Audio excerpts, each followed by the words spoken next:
I know I'm nothing like Zapp Brannigan, but I...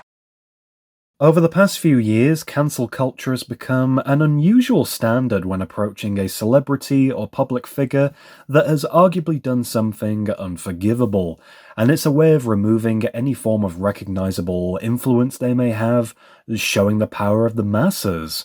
And Zapp Gets Cancelled is Futurama's take on cancel culture, and there's honestly no better character than Zapp Brannigan to receive this sort of treatment.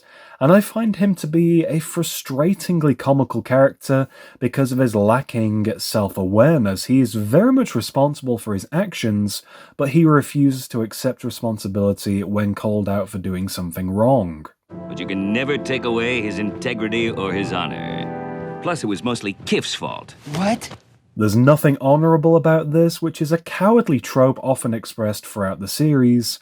Having said that, it's not really done deliberately as such. He's not a villain, but his questionable behaviour does illustrate him as a self-centered egomaniac. Brannigan is captain of the Nimbus, the flagship vessel for the dupe, and he is nothing without his trustworthy and loyal lieutenant Kif Croker. Their friendship, if you can even call it that, has lasted an extremely long time.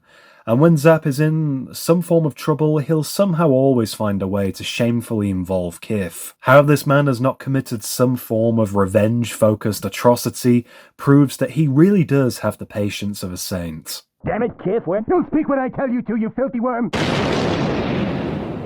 During a heated space battle, no pun intended, Kif is abused in many unfortunate and scarring ways, and this finally pushes him over the edge. And there's a lot of comic relief to appreciate from these sequences, especially those involving Zapp, and how slow he is, for lack of a better phrase. His irresponsible decision of showering on the bridge depletes the ship's water supply, and when he finally does come up with the obvious solution to blast the fire ship with a water cannon, there's no water left to use, forcing him to surrender instead. And I love the design of this fire creature, which looked extremely familiar, but at first I couldn't place where I'd seen it until I rewatched the episode. It does appear to be the same alien species as the villainous Flamo creature that was seen in the episode The Inhuman Torch. And so signing a certificate of defeat, once again at Kif's expense, this surprisingly gives Zapp one last attempt at victory. And so by stabbing Kif with a pen, he destroys the fire-like creature by soaking him with blood. You're juicier than I thought, Kif.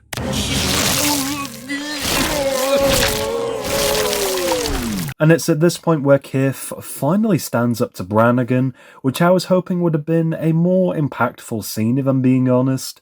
This is essentially years of workplace bullying that has been swept aside, weighing on his shoulders, and it may have been perhaps out of character for Kif to explosively release his anger, but this would have been a lot more satisfying. But in line with his character, he instead insists on filing a formal complaint against Zapp, who doesn't even acknowledge the severity of what has just been said. I swear this man's ignorance is his own superpower. I'm filing a formal complaint. It's pronounced compliment. Called to an official disciplinary hearing, Kif's comments are made into serious, albeit funny allegations, and Zapp must answer for his actions, and the more they discuss this, the guiltier he appears, and this only goes to further highlight his incompetence as a leader, proving that he is in fact an insufferable captain, and he's described as insensitive with accusations of personal misconduct, and even racism. He wore green face. Showing no signs of remorse, a verdict is reached where he is indeed cancelled and instructed to attend sensitivity training, and although this story is reminiscent of the Season 2 episode Brannigan Begin Again, I like how Zapp is given the opportunity to improve himself. His uniform is then branded with a big C for the duration of his cancellation, but the episode doesn't really rely on this too much going forward. I was expecting Kif to become a major focus for the remainder of the episode, but he's actually written out pretty early on. So instead, the B-plot merges into the main story, where we follow Leela's dissatisfaction with her current job becoming repetitive, and in a spur of the moment she applies for a role with the dupe, and accidentally gets Zapp's old position as captain of the Nimbus. and I was surprised to see that the other characters applauded her decision to quit Planet Express, especially when she takes Fry and Bender along with her. And furthering the show's continuity, it's now official that Fry is Leela's boyfriend. No more of this on-again, off-again type stuff, and I like how he respects her boundaries and her independence. Leela most definitely wears the pants, quite literally in this instance, and I love how their uniforms are a throwback to the first season episode, When Aliens Attack, but Leela is the only one not wearing a skirt. Zapp's journey through sensitivity training is a little bit underwhelming at first. It was just a predictable way of showing how he treated Kif so terribly, where he is also bullied in the same way, which is poetic justice for sure, but there's something not quite right about this instructor, which is important to the ending of this episode. Heading out into the unknown, Leela is tasked with making first contact with an alien civilization that appears to get very handsy, literally groping everything they see, and it's a funny idea for the episode, especially with that kind of misconduct taken into account, but I wasn't really a massive fan of the alien designs. They serve their purpose, but appear to be really basic, especially when compared to previous creature designs. And Leela is forced to take advantage of these primitive aliens, allowing the dupe to steal their natural resources, and she doesn't really feel comfortable with this, only for Zapp to suddenly show up with the other cancelled crewmates. Big reveal, the training instructor isn't actually an instructor, he is also cancelled, and I really like this one-off character of Dr. Gary Kind, who appears to fit right in with the locals getting pretty handsy too.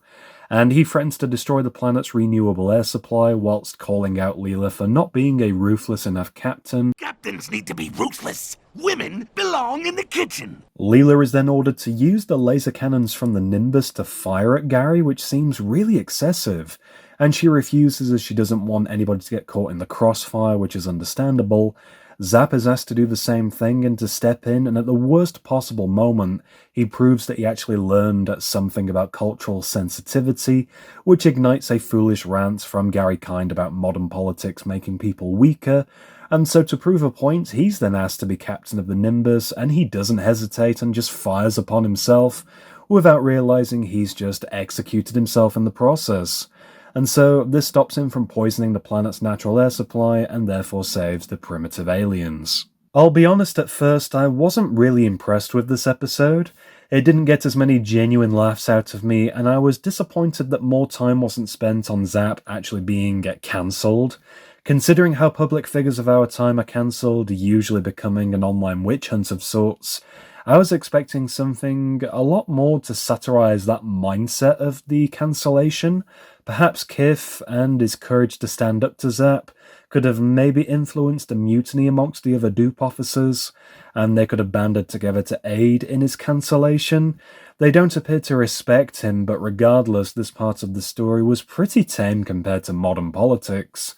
And keeping Zapp Brannigan as captain is necessary because he is very easy to control. Flatter his ego, convince him that he is the good guy, despite other warning signals, and you've got yourself a persuasive symbol of power for the weak to just bow down towards. Of course, the biggest irony is that nobody does respect him, they just follow his orders because he is the captain. In this instance anyway, so there could have been a lot more played around with the hierarchy of the dupe officers in my mind.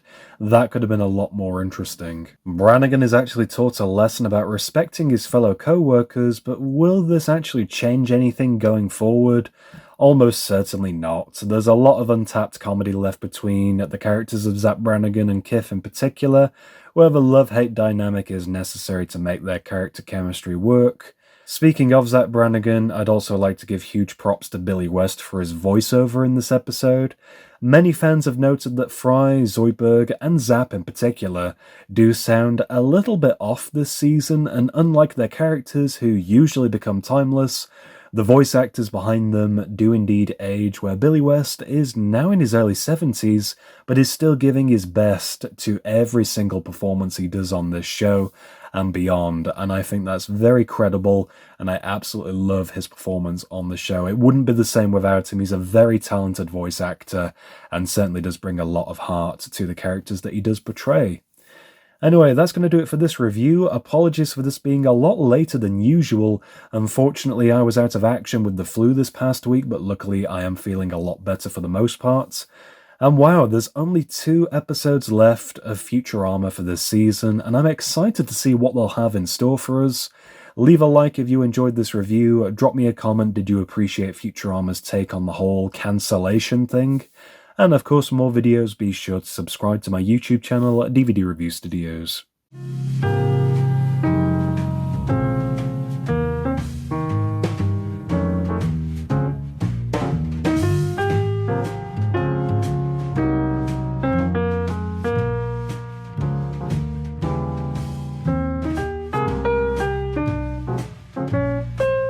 Are you threatening me?